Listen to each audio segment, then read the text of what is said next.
Last time we spoke about the invasion of Morotai. After capturing the Marianas and Sansapor, the Allies planned to invade the Palaus and Halmahera. General Ishii with 11,000 troops defended Halmahera's 9 airfields, while Major Kawashima led 500 Formosans on Morotai.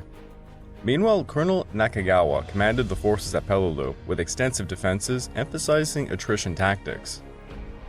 The Allies planned Operation Stalemate for Peleliu and Angar, with General Geiger's corps set to land on September the 15th. Aerial reconnaissance and submarine missions informed their strategy. At Morotai, Operation Tradewind was executed by General Kruger's 31st Division. Supported by air and naval bombardment, Allied troops swiftly secured key areas, encountering minimal Japanese resistance. These operations were part of a broader Allied strategy involving coordinated air support and subsequent invasions in the region. This episode is the invasion of the Palau Islands.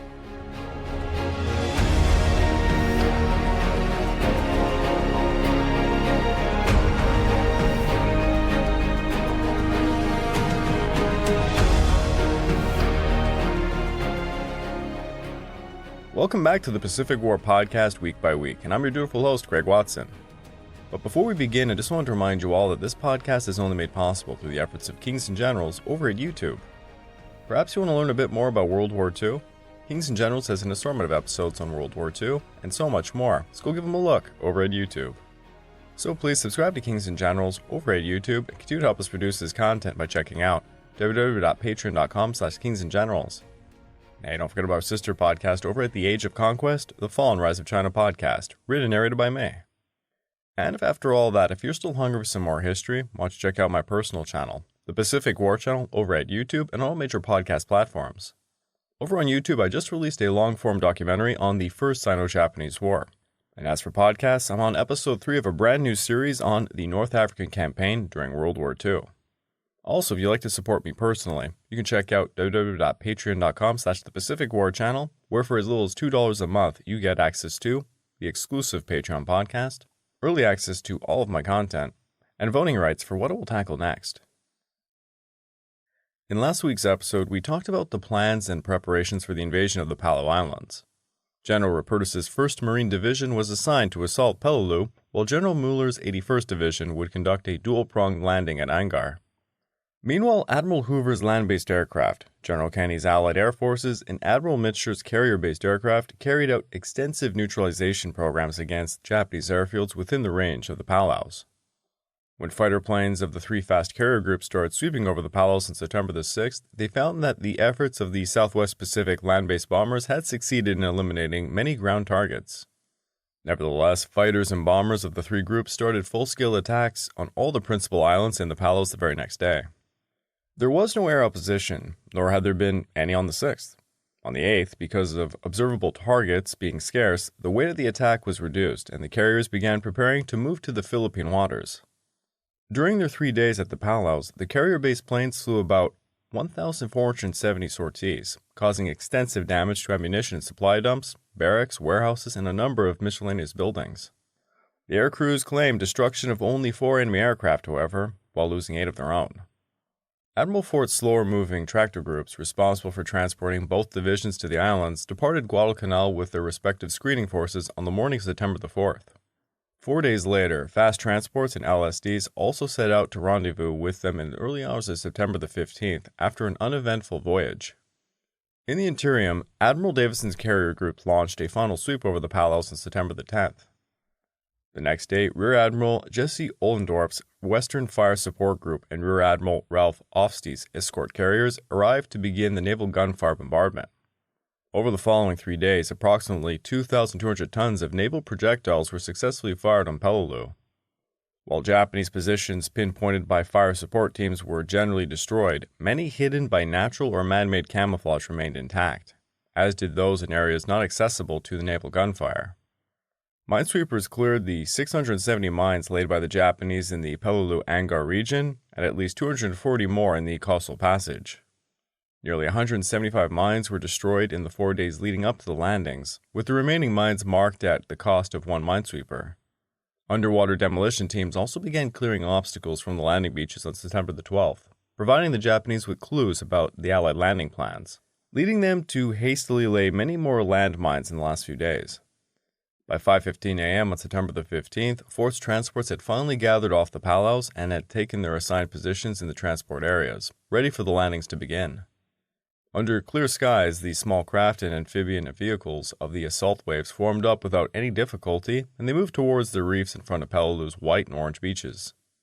At 5:30, Oldendorf's cruisers and destroyers started the pre-landing bombardment of the beaches, which was scheduled to cease at 7:50 a.m. to allow the carriers to conduct a final sweep. 10 minutes later, the first assault wave began advancing, supported by an LCI rocket barrage and aerial strafing attacks. However, the pre-landing bombardment had been inefficient, leaving many Japanese positions intact. Artillery and motor fire quickly targeted the American Amtraks, with several LVTs taking direct hits. Approximately 26 were destroyed during the landings, their burning hulks cluttering the beaches. Despite the smoke from the Japanese fire and burning Amtraks, the first wave reached the shore at 8:32 a.m. Colonel Chesty Polar's 1st Marines land on the left, Colonel Harold Harris's 5th Marines in the center, and Colonel Herman Henneken's 7th Marines on the right. For those of you who are interested, a rather famous Marine was with Harrison's 5th Marines this day. Serving with K Company, 3rd Battalion, 5th Marines was one Eugene Sledge, the author of With the Old Breed, probably one of the most famous Pacific War books of all time, if not the most famous, to be honest. If you are a fan of the HBO series The Pacific, it was loosely based off of this book, amongst others. I think overall, With the Old Breed does an outstanding job, particularly for when it was written, to showcase the brutal reality of the war in the Pacific.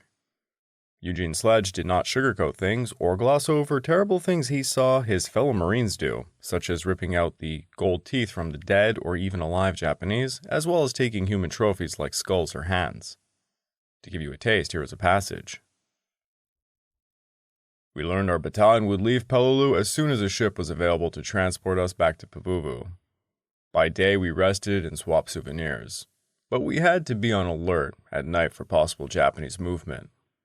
To the south, we could hear the constant rattle of machine guns and the thud of mortars and artillery, as the 81st Infantry Division kept up the pressure around the Murbrogel pocket. "Have you gone Asiatic?" I gasped. "You know I can't keep that thing. Some officer will put you on report, sure as hell." I remonstrated as I stared in horror at the shriveled human hand he was unwrapping. Sledgehammer, nobody say anything. I've got to dry it in the sun a little more so it won't stink," he said as he carefully laid it out on a rock in the hot sun. He explained that he had thought a dry Japanese hand would be more interesting a souvenir than gold teeth. So when he found a corpse that was drying in the sun and not rotting, he simply took out his K-bar and he severed the hand from the corpse. And here it was. And what did I think? "I think you're nuts," I said. "You know the CO will raise hell if he sees that." "Hell no, Sledgehammer. Nobody says anything about the guys collecting gold teeth, do they?" he argued. "Maybe so," I said, "but it's just the idea of a human hand. Bury it." He looked grimly at me, which was totally out of character for his amiable good nature. "How many Marines you reckon that hand pulled the trigger on?" he asked in an icy voice. I stared at the black and shriveled hand, and I wondered about what he had said.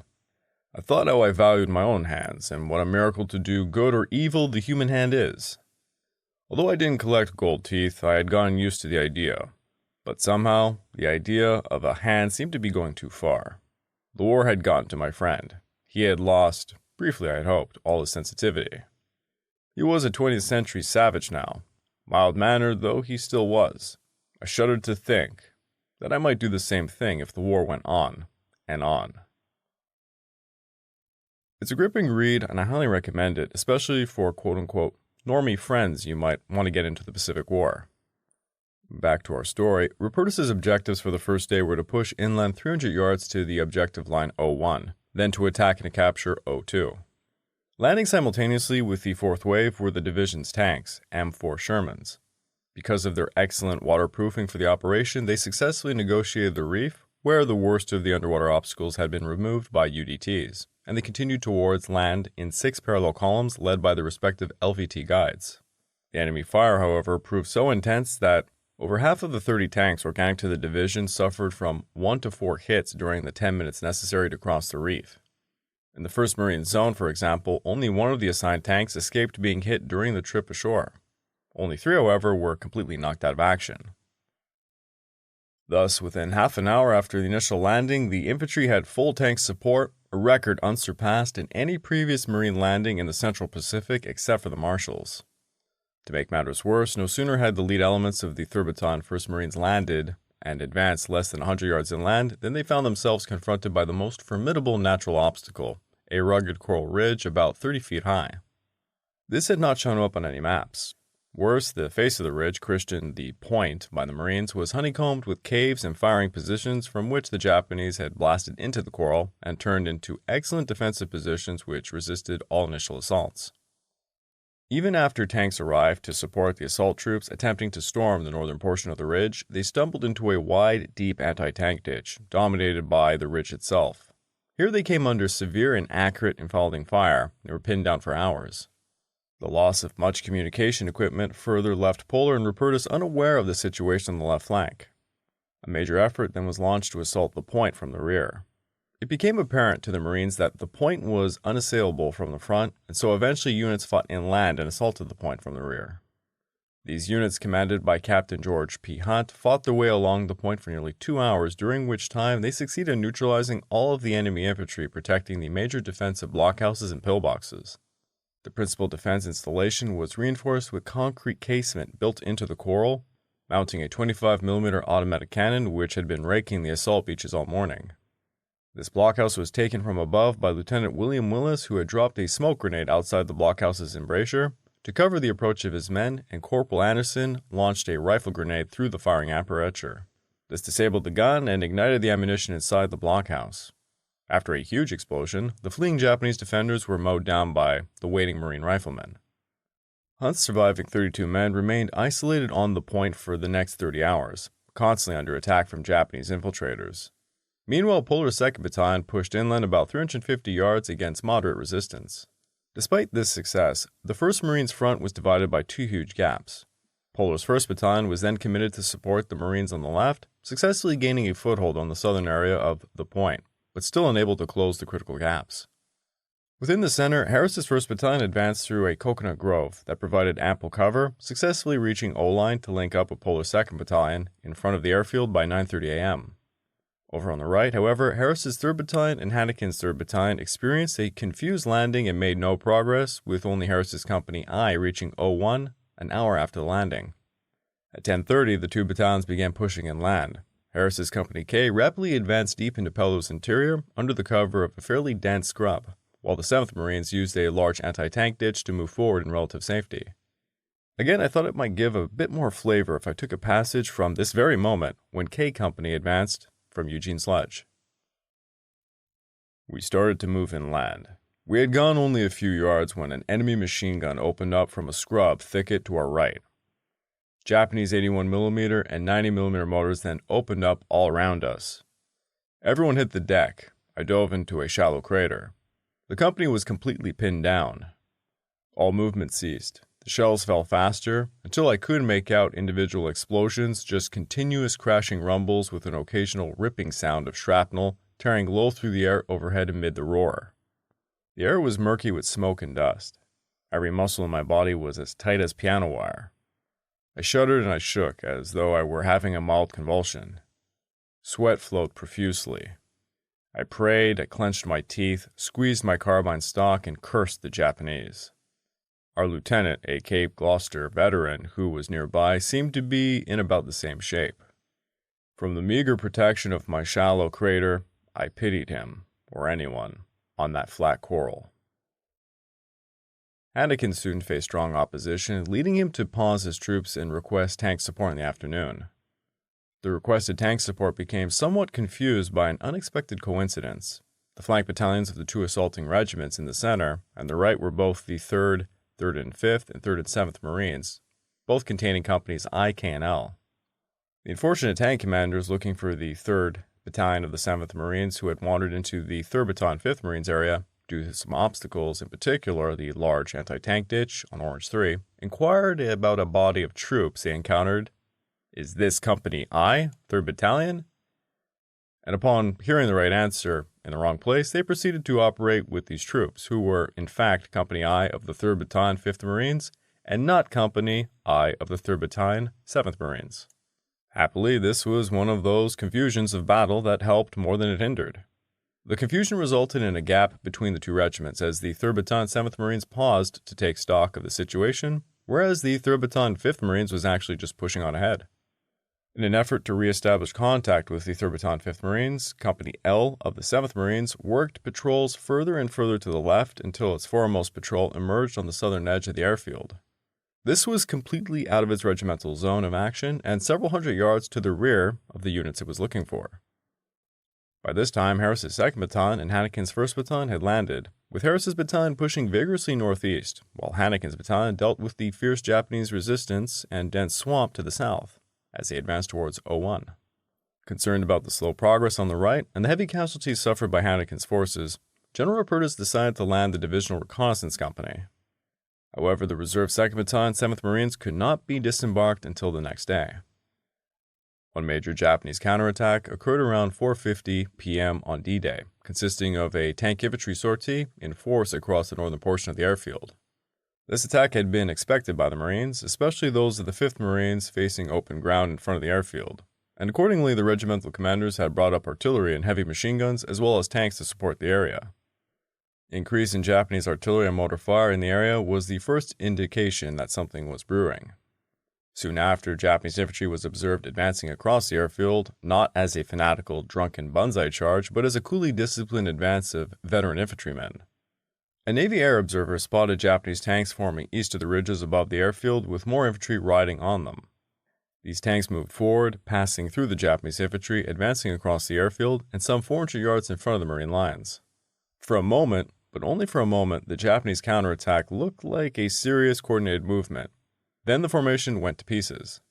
Inexplicably, the Japanese tank drivers opened their throttles wide and raced towards the Marine lines. Charging like the proverbial bats out of hell, with a few infantry atop the tanks still clinging for their dear life, they left their accompanying infantry foot support behind. No positive account exists of what happened thereafter. The tanks involved in the charge numbered about 13 to 17, and they headed for the Marine lines, cutting diagonally across the front of the 2nd Battalion 1st Marines, who subjected them to murderous flanking fire from all weapons, small arms, light and heavy machine guns, 37mm anti-tank guns, and artillery. Two of the Japanese tanks veered off in the lines of the 2nd Battalion 1st Marines, hurtling over a coral embankment and crashing into a swamp. The escaping crews were quickly disposed of by the Marines. In the meantime, the remaining tanks came under heavy fire from the Marines of the 1st Battalion 5th Marines, while the advancing Japanese infantry were subjected to fire and bombing from the passing Navy dive bombers. The tanks and their riding infantry were decimated as they passed through the Marine lines, which simply closed behind them. At 5 p.m., a heavy mortar barrage struck Harris's 3rd Battalion's command post, causing the Marine companies to lose cohesion, though they eventually formed a defensive line along the airfield's edge. Under this barrage, Eugene Sledge had this to say: "Under my first barrage, since the fast-moving events of hitting the beach, I learned a new sensation, utter and absolute helplessness. The shelling lifted in about half an hour, although it seemed to me to have crashed on 4 hours. Time had no meaning to me. This was particularly true when under a heavy shelling. I never could judge how long it lasted. Orders then came to move out, and I got up, covered by a layer of coral dust. I felt like jelly and couldn't believe any of us had survived that barrage." By the end of the day, despite 210 men killed and 901 wounded, the progress on the beach expansion was disappointing. Again, Eugene Sledge had a passage about getting through the first heat of combat on D-Day at Peleliu. "We had to be alert constantly, as we moved through the thick sniper-infested scrub. We received orders to halt in an open area, as they came upon the first enemy dead I'd ever seen, a dead Japanese medical corpsman and 2 riflemen. The medic apparently had been trying to administer aid when he was killed by one of our shells. His medical chest lay open beside him, and the various bandages and medicines were arranged neatly in compartments. The corpsman was on his back, his abdominal cavity laid bare. I stared in horror, shocked at the glistening viscera bespecked with fine coral dust. This can't have been a human being, I agonized. It looked more like the guts of one of the many rabbits or squirrels I had cleaned on hunting trips as a boy. I felt sick as I stared into the corpses. A sweating, dusty Company K veteran came up, looked first at the dead and then at me. He slung his M1 rifle over his shoulder and leaned over the bodies. With the thumb and forefinger on one hand, he deftly plucked a pair of horn-rimmed glasses from the face of a corpsman. This was done as casually as a guest plucking an eau d'alpe from a tray at a cocktail party. "Sledgehammer," he said reproachfully. "Don't stand there with your mouth open when there's all these good souvenirs laying around." He held the glasses for me to see and added, "Look how thick the glass is. These sons of bitches must be half blind, but it don't seem to mess up their marksmanship any." He then removed a Nambu pistol, slipped the belt off the corpse, and took the leather holster. He pulled off the steel helmet, reached inside, and took out a neatly folded Japanese flag covered with writing. The veteran pitched the helmet on the coral, where it clanked and rattled, rolled the corpse over, and started pawing through the combat pack. The veteran's buddy came up and started stripping the other Japanese corpses. His take was a flag and other items. He then removed the bolts from the Japanese rifles and broke the stocks against the coral to render them useless to infiltrators. The first veteran said, "See you, Sledgehammer. Don't take any wooden nickels." He and his buddy moved on. I hadn't bulged an inch or said a word, just stood glued to the spot almost in a trance. The corpses were sprawled where the veterans had dragged them around, to get into their packs and pockets. Would I become this casual and calused about enemy dead? I wondered. Would the war dehumanize me, so that I, too, could field strip enemy dead with such nonchalance? The time soon came when it didn't bother me a bit. During the night, coordinated local counterattacks were repelled with relative ease, thanks to support from naval gunfire and artillery from the 11th Marines. However, the enemy's resistance, which was not the frenzied banzai charges of previous encounters, began to suggest that the prolonged and organized opposition Rupertus had anticipated might indeed persist for a longer time. Meanwhile, with the 3rd Battalion 15th Regiment cut off to the south, Nakagawa chose to withdraw most of his forces to the ridge lines and high ground north of the airfield, aimed to hold out as long as possible. The 1st Marine Division endured a night of harassment from Japanese mortar and artillery fire, faced heavy resistance from these ridgeline defenses on September the 16th. Despite this, after landing on Peleliu at 9:50, Rupertus made significant progress that day. His only adjustment was to order the reserve 2nd Battalion 7th Marines to support Puller's beleaguered 1st Marines to maintain momentum. Over on the right flank, the 7th Marines pressed their hold on the southern part of the island, despite heavy resistance and thick scrub, capturing all but 2 promontories at the southern tip, where isolated defenders established their final positions.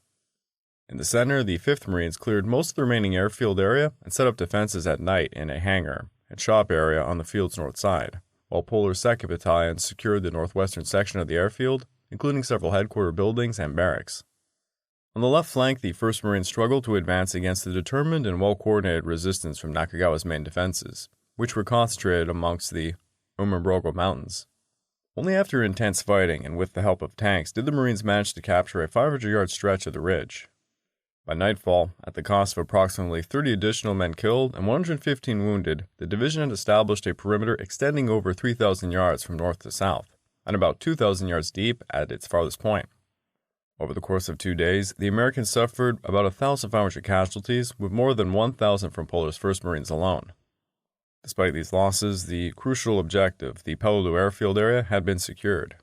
The Japanese defenses had been divided, with 2 small pockets in the south and the main stronghold in the central ridges. Feeling that operations were progressing well, and possibly aiming to keep Peleliu on an all-marine endeavor, Rupertus decided not to request reinforcements from the 81st Division. Consequently, General Muller's forces were set to proceed with landings on Angar the next day. Rear Admiral William Blandy, commanding the Angar attack group, reported that, based on air and naval bombardments, hydrographic surveys, and UDT activities, a successful landing on Angar appeared achievable. Admiral Fort and General Geiger thus approved the decision. Meanwhile, Major Goto Ushio had stationed his 1,400 men from the reinforced 1st Battalion 59th Regiment in 4 defensive sectors with a small reserve in the center. Expecting the Americans to land on well-prepared green beaches to the southeast, he had fortified that area with the strongest coastal defenses.